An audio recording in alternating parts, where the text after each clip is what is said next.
Then the four of us left the study. We left the study, which should have been the safest place inside the mansion. By doing this, we had been lured out, even though we had barricaded ourselves in a safe, closed room. Perhaps we were doing exactly the same thing grandfather had done when he disappeared from that room.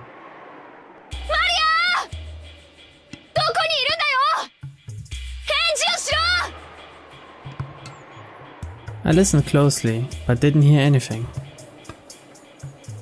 The mansion was vast, and since the passing typhoon was making its last stand, the sound of the rain was even noisier than before.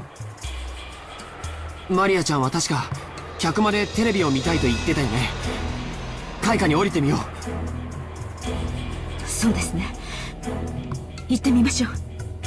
みんなは周りに用心して。ほら。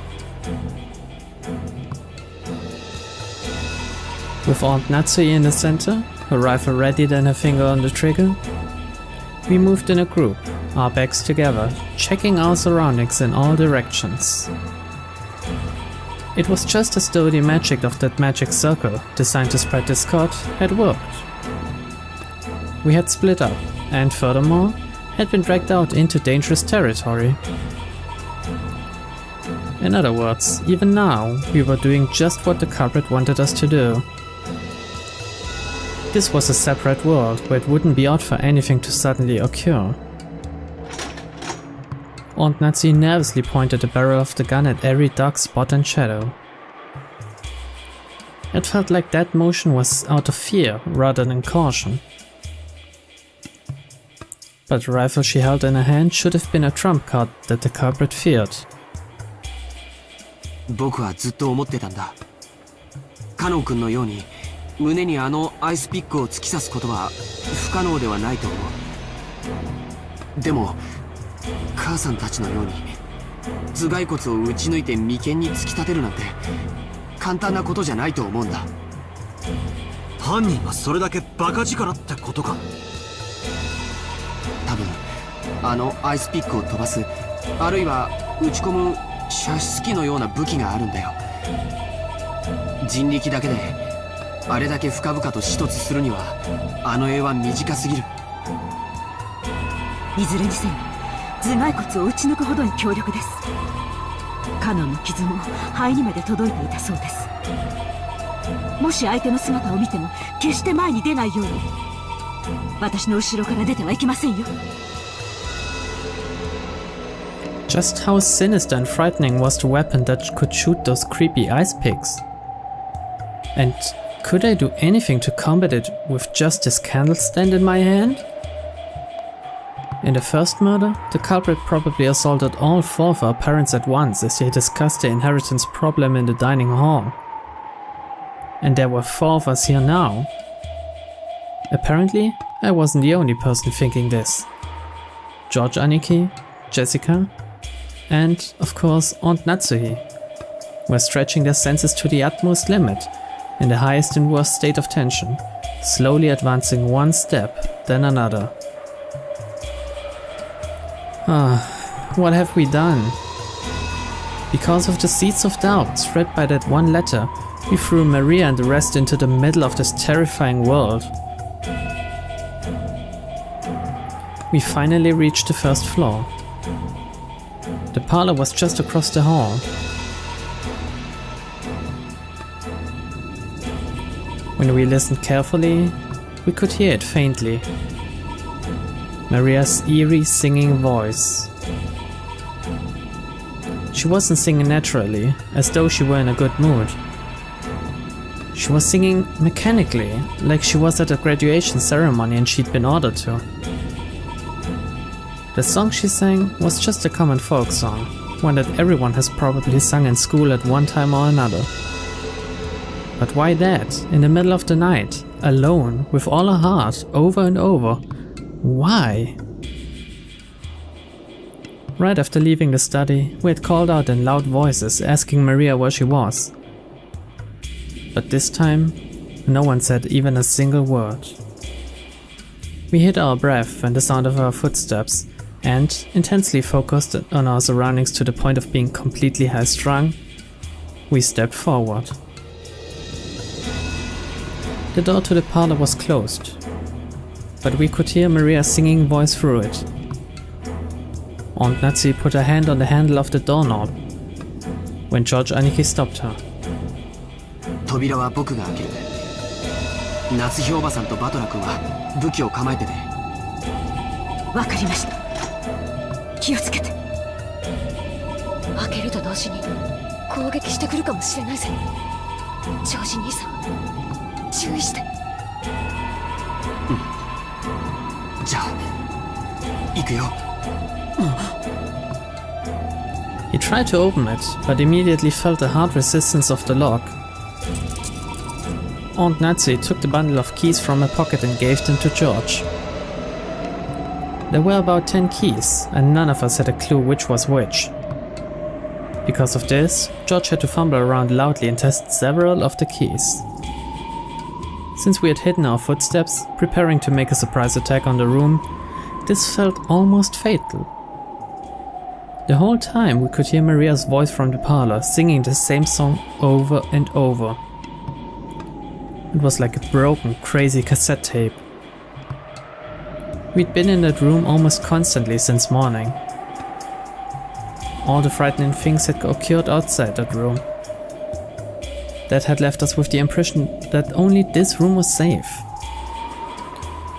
That baseless impression was quickly falling apart. 開いた。ありがとう。ジョージ君とジェシカは後ろに下がって。おばさん、一気に飛び込んで左右に分かれよう。扉を開けてボサッとしたら、例のアイスピックがど真ん中に飛んでくるかもしれねえぜ。承知しています。いいですか？やっぱ嫌だって言いてえな。I readied myself. If they're gonna be throwing ice picks, I'll whack him with this candle stand. 行きます！ Aunt Natsu and I rammed into the door before flying into the parlor, quickly splitting up left and right and searching the parlor for someone who might be waiting for us. But what our eyes landed upon was an incredibly strange sight. The parlor was stained with blood. This place where we spent almost the entire day, where we pressed in together to protect ourselves from some unknown malice, had been stained with fresh blood, had become an ocean of blood. On the floor lay Genji-san, Kumasawa-san and Dr. Nanjo, their entire bodies stained bright red with the blood. But the only way we could identify them was by their clothes.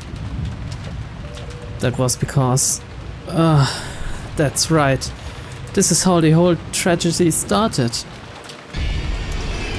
Their faces. Just like our smashed up parents in the shed. You couldn't tell where their eyes stopped and their noses began. It was as though they'd rudely plunged their faces into tomato pot pies, all squished up. Ah! And that wasn't all. The bodies had other wounds. It was those demon ice picks. They were in Genji-san's stomach, Dr. Nanjo's thigh. No, his knee? That's right, of course it's his knee. In the epitaph, the 6th twilight was the stomach, and on the 7th twilight, the knee was gouged. So, after seeing one of them stuck near Kumasawa Bachan's calf, I couldn't help masochistically laughing. Ah, that's right. On the 6th twilight, gouge the stomach and kill. On the 7th twilight, gouge the knee and kill. On the 8th twilight, gouge the leg and kill. Now even the 8th twilight is over. And the next one, the 9th twilight. What was it again? Maria was there.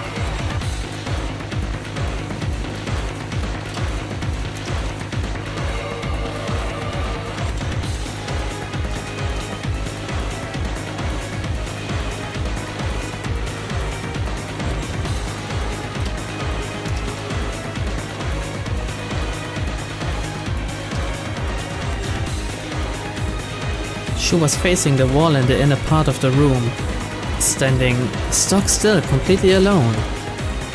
She faced away from this horrible scene, standing by the wall, singing her song over and over. There was nothing else in the room. Just the corpses of the 3 who had been brutally killed, and the phone receiver, which was still off its hook, proving that this was the room the call had come from. Just Dad and Maria, her back to the scene as she kept on singing while facing the wall. We couldn't even scream at this bizarre scene. We could only stare, shocked, with our mouths hanging loosely open.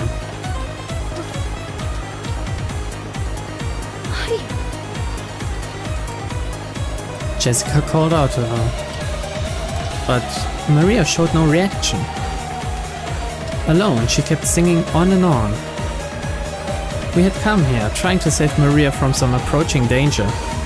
So now that we had found her, we should have been running up to Maria, hugging her, joyous that she was safe. And yet, not one of us could do that. Everyone thought it, but they couldn't say it.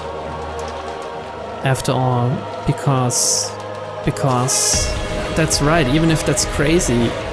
No, it couldn't be. マリア、歌うのをやめろ。聞いてるのか? At some point, Aunt Natsu and I had pointed our weapons at Maria's back. I yelled at Maria in a violent voice, but there was no reaction. She just kept singing. With the candle stand still readied, I ran up to her and forcefully, no, violently slammed my hand down on her shoulder. Then I pulled on her shoulder, forcing her to turn around.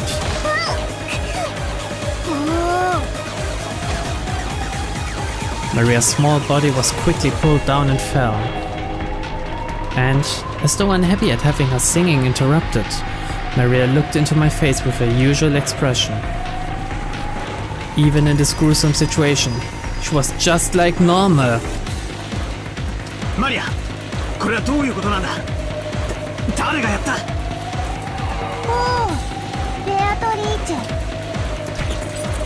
いい加減にしろ! I threw the candle stand I'd been holding against the wall. The violence of that reckless sound should have gone straight into Maria's heart. But Maria's expression didn't change at all.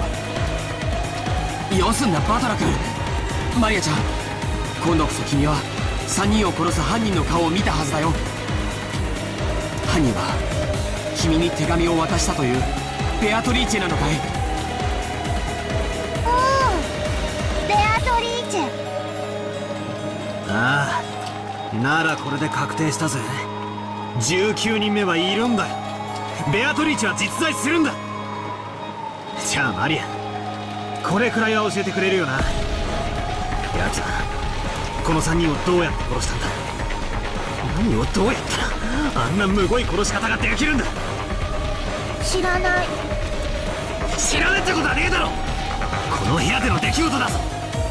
歌を歌うのに夢中で気づかなかったとか言い出すんじゃねえだろうな。落ち着いてバトラ君。マリアちゃん、僕とお話ししようね。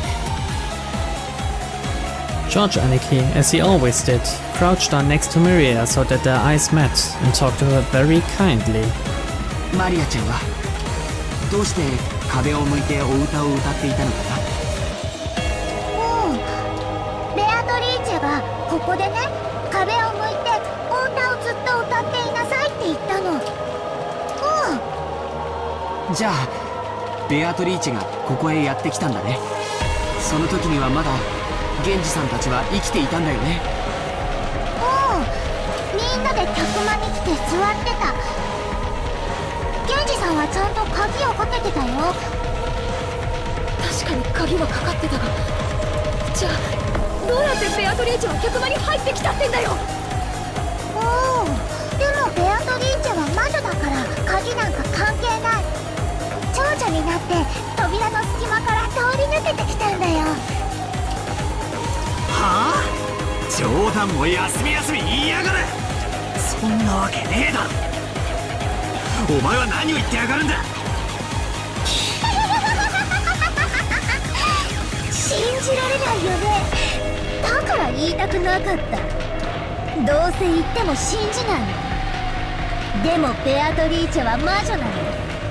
不思議な魔法で何でもできるの。だからベアトリーチェは鍵のかかった扉なんか全然関係ないんだよ。それで現れたベアトリーチェは、そしてみんなはどうしたの？ベアトリーチェは言ったよ。おじいさまの書斎は強力な力に守られていてどうしても入れない。だからあと3人の生贄はこの客間の4人の中から選ぶって。みんな嫌だって言ったよ。熊沢さんは嫌だ嫌だってすごい言ってた。でもベアトリーチェは選ぶよ。そしたらね、ベアトリーチェはマリアはいいよって言ってくれたの。どうしてだと思う？バトラがマリアの安全を祈って念を込めてくれたあの火星の5の魔法陣のサソリのお守りがあったからだよ。だからその力でベアトリーチェは私にだけは何もできなかった。だから生贄はマリアじゃない3人に決まったの。そしたらね、ベアトリーチェはね、言ったの。さあさあ、壁に向かってお歌を歌って聞かせなさい。あなたはたくさんたくさんお歌を歌うから何が起こって何が聞こえても聞こえない聞こえないわからない。さあさあ、楽しいお歌をわらわにたくさん聞かせておくれ。だからマリアはずっとお歌を歌ってた。ずっと歌ってたんだよ。だから何も聞こえない、わからない。そしたらバトラたちがやってきたんだよ。それを信じろってのか？バカにするんじゃねえぜ。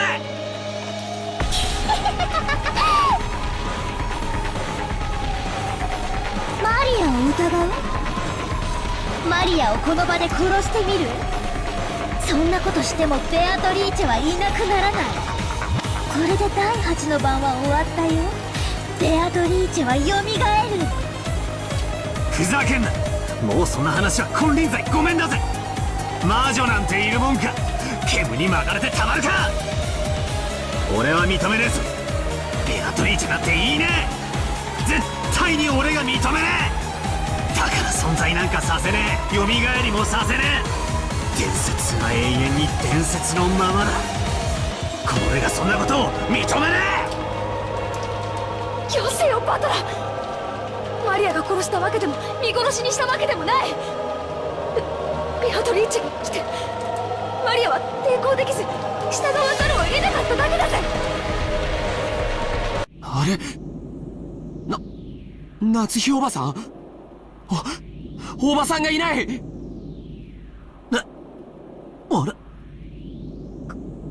母さんどこ行ったの？さっき手紙を読みながら一人で出て行ったよ。A letter? That makes sense. The culprit must be so exhilarated now that we've reached the age of twilight.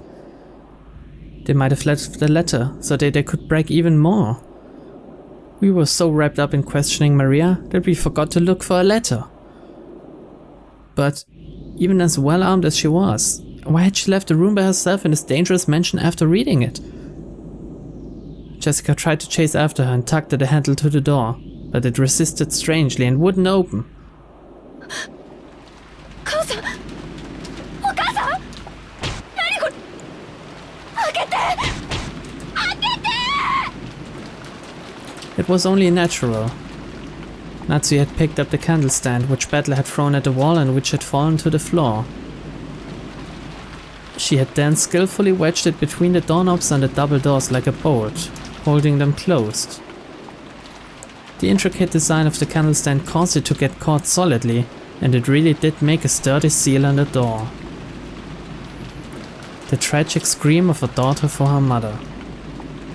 Did it reach Natsui's ears or not?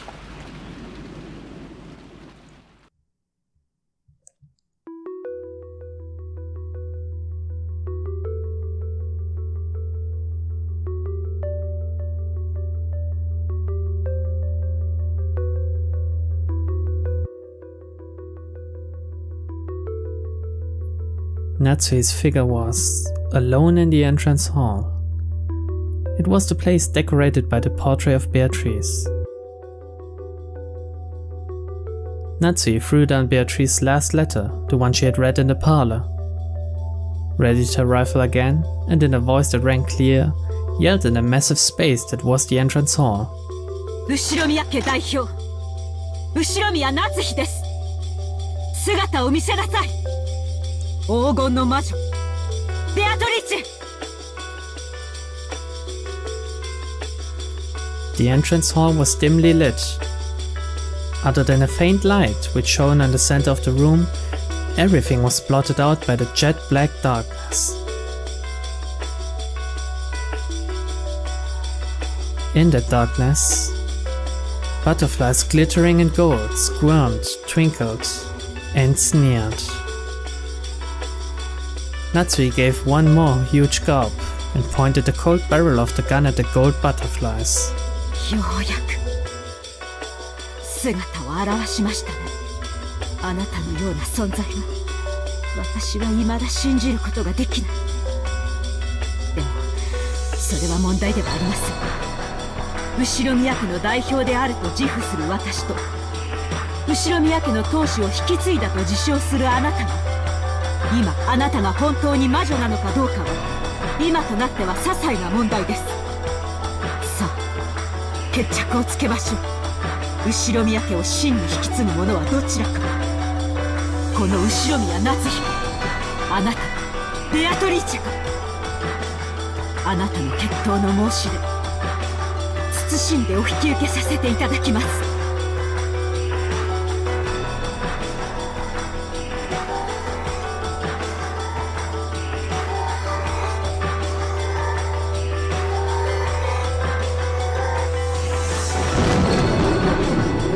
The gold butterfly slowly formed a human shape, which walked into the dim light. Natsui readied the rifle and glared. The witch raised her golden staff overhead and laughed. Natsui's finger slowly squeezed the trigger.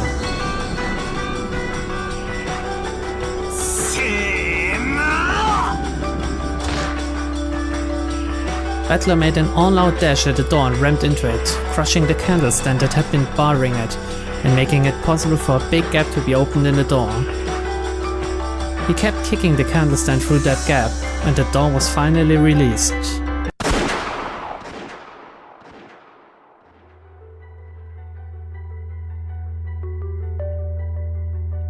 At that time, they heard it.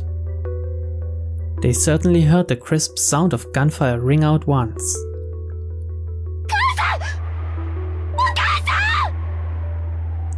ジェシカちゃん、一人で先走っちゃいけない。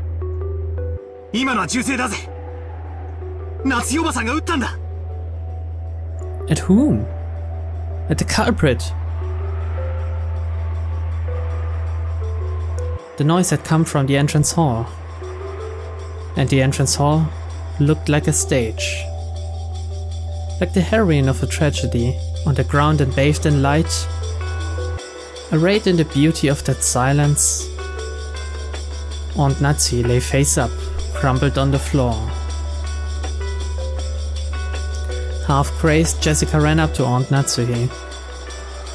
On Aunt Natsui's forehead, it was almost as though a sparkling shot of Pigeon blood ruby had been placed there.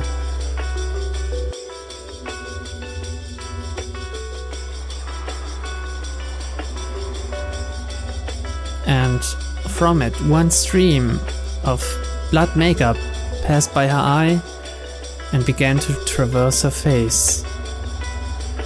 The faint smell of gunpowder smoke came from the barrel of the rifle Aunt Natsui still grasped. Huh?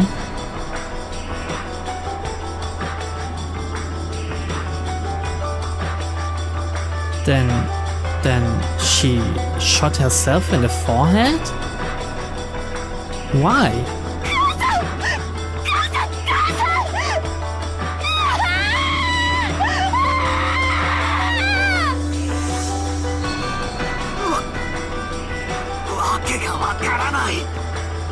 どうしておばさんは一人で抜け出して、どうして自分の額を撃ち抜いているんだよ。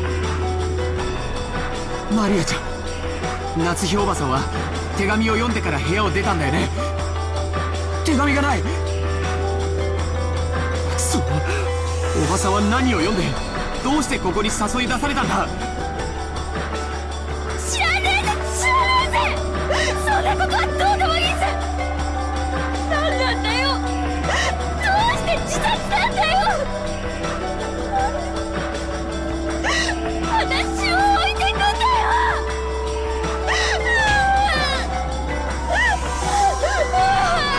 Jessica clung to her mother's corpse, crying earnestly. Her body was consumed with an anger I didn't know what to do with, and I snatched the rifle from Aunt Natsui's hand. I spun around, pointing the barrel of the gun into the darkness on all sides, as though I was pointing a light from a lighthouse, trying to find the culprit.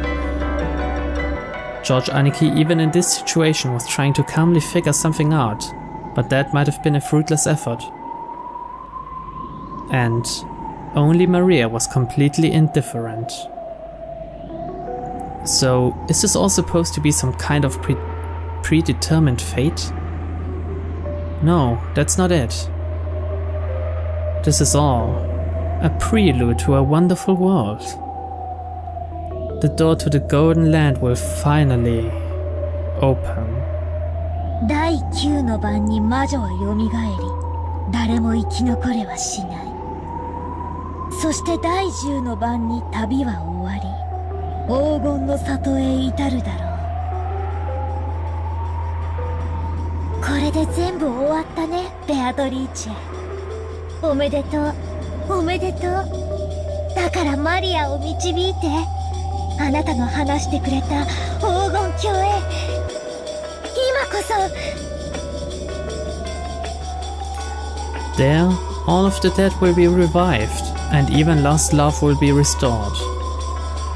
So, in Maria's eyes, it's just as though all of today's tragedies didn't happen.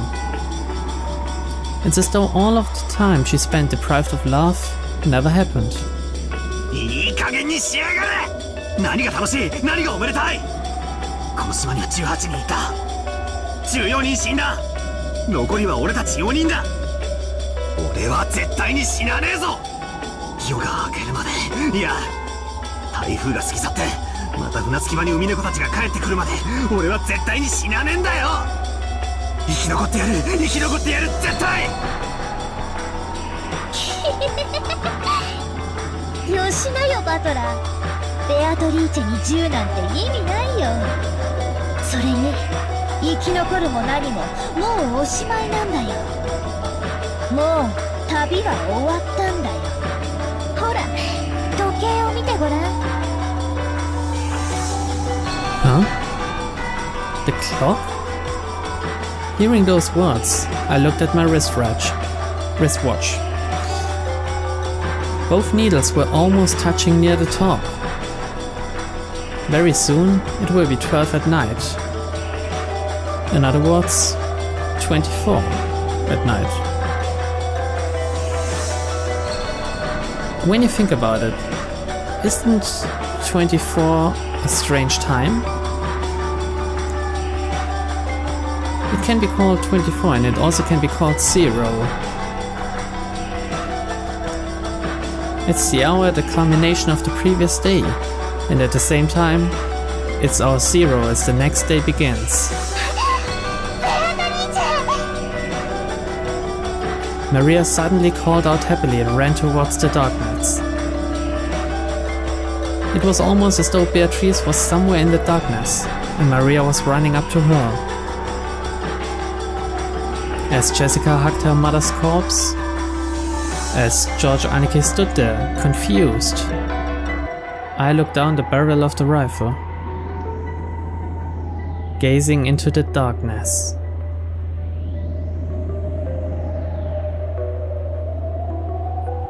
The space in front of Beatrice's portrait lay in that direction, and the thing Maria was running up to was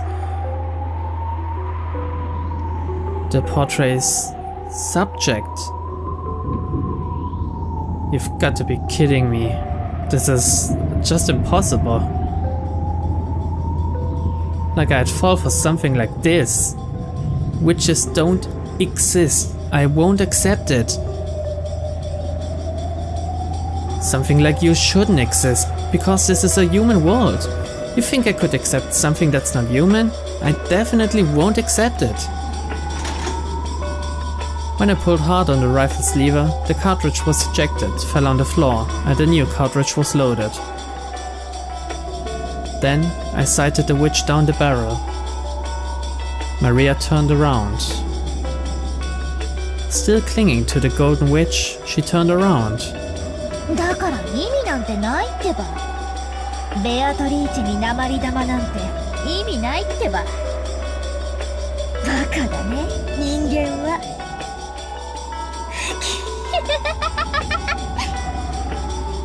俺は魔女なんて認めねえぞ。貴様は誰だ。一歩でも動いてみろ。指一本でも動かしてみろ。こいつをぶち込んでやる。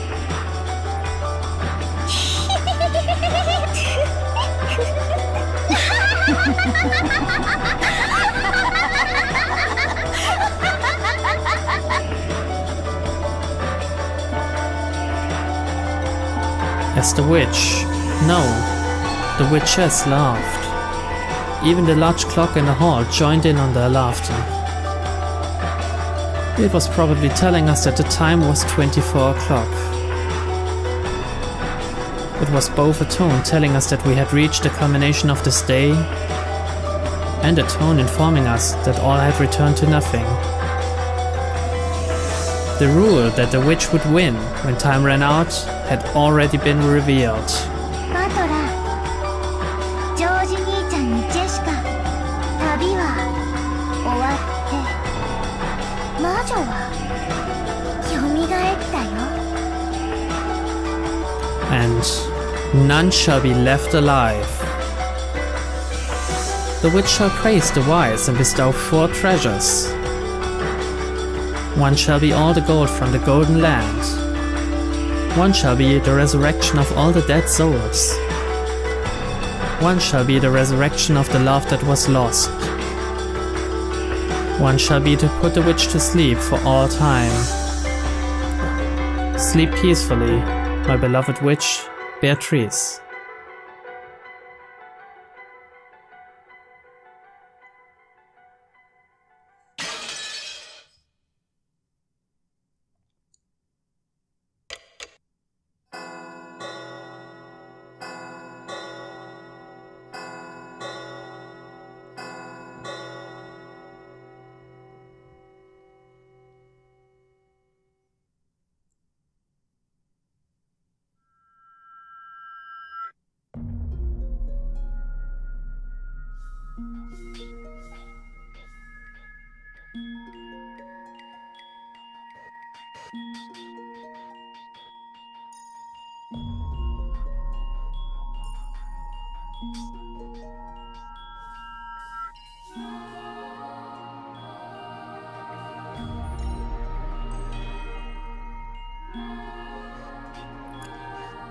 The storm passed, and the leaden clouds that had enshrouded the island for so long began to clear away.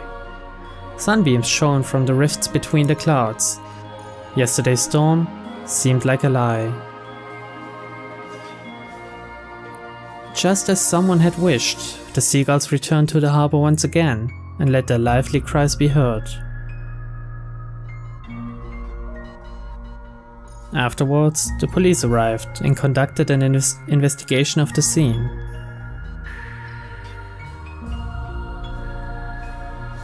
The corpses of the children, who are believed to have survived until the very end, were never found. However, from the body parts that were discovered and the unimaginably gruesome nature of the scene, the police were forced to conclude that the chances of survival for any of the 18, including the children, were hopelessly dim.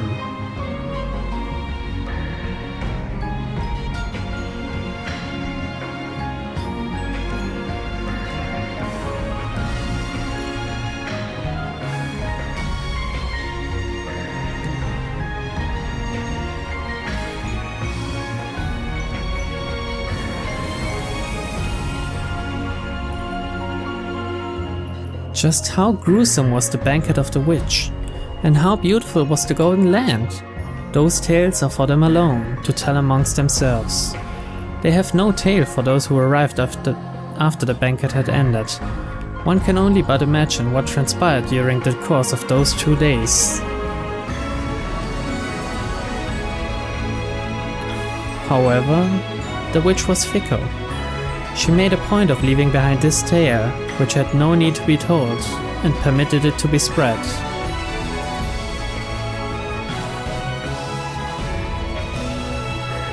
A few years later, a strange wine bottle, drifting on the waves of the quayside of a neighboring island, was recovered by a fisherman. Stuffed inside were tightly rolled notebook pages, crammed full to the edges with minuscule writing. Written there was this tale. It would be through these pages that people would first come to know the nature of the mysterious and riddle-filled 2-day period that began on October 4th, 1986. This incident would later be referred to as the Rokkenjima mass murders, or the 18 killings of Rokkenjima. But dilettantes around the world passed the story under the name of the Witch Legend Serial Murder Case. Lovers of the occult claimed it to be the sorry result of an immoral ritual that sealed off the island, and savagely embellished the mysterious 2-day span with their own interpretations as they spread it far and wide. However, not one of these interpretations arrived at the truth of the facts. And while the notebook pages tell of this mysterious incident, they do not tell of the truth behind it. In fact, perhaps not even the writer of the notebook knew the truth. Perhaps she may have desired to know. According to the writer's signature, her name was Ushiromiya Maria. Furthermore, as a result of an all-out body police search, part of Maria's body has been discovered, a piece of her jaw. It was one of the rare instances where the owner of a body part was able to be identified through dental records. There were many parts that could not be linked to any specific person in that gruesome scene, so the jaw could be called an extremely fortunate find. Because the jaw had been separated from its body, the police consider her chances of survival to be hopelessly dim, even though no other parts were found or identified. Let us conclude this tale with the final paragraph of the notebook pages that Ushiromiya Maria left behind.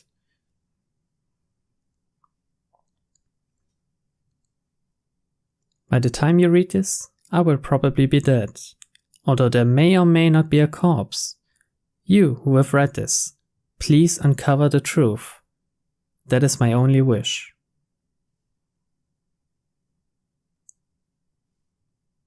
Ushiromiya Maria.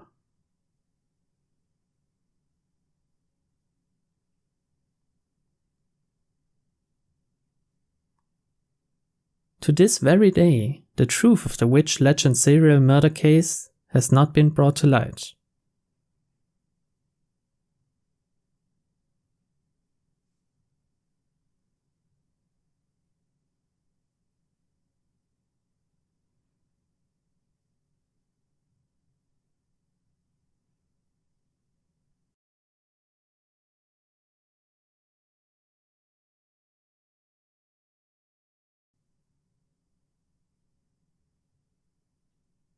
First game, Legend of the Golden Witch result.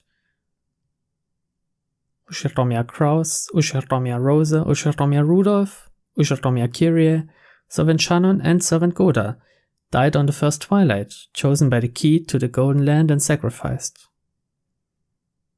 Ushiromiya Iwa and Ushiromiya Hideyoshi died on the second twilight. Ushiromiya Kinzo died on the 4th twilight. Servant Kanon died on the 5th twilight. Servant Genji died on the 6th twilight. Attending physician Nanjo and servant Kumasawa died on the 7th twilight, died on the 8th twilight. The witch, Beatrice, revived on the 9th twilight. She will finally open the door to the Golden Land. Ushiromiya Natsui died on the 9th twilight. The witch praised her nobility and granted her the honor of a duel. Ushiromiya George, Jessica, and Maria, missing on the 10th twilight, accepted the witch, prostrated herself and himself, and was invited to the Golden Land. Ushiromiya Battler, missing on the 10th twilight. He denies the existence of the witch. Will she invite him to the Golden Land? The witch shall praise the wise and grant 4 treasures in the Golden Land. There they choose to revive the souls of the dead and the love they possessed, because what they desired could not be gained from a mountain of gold, no matter how high. For George, his lost fiancé. For Jessica, her lost loved one. For Maria, the lost love of her mother. Rest in peace, Beatrice. May her slumber never be disturbed again. The winner is the Golden Witch, Beatrice. Of the 18, none solved the riddle of the Golden Time. All 18 died. When the seagulls cried, none were left alive.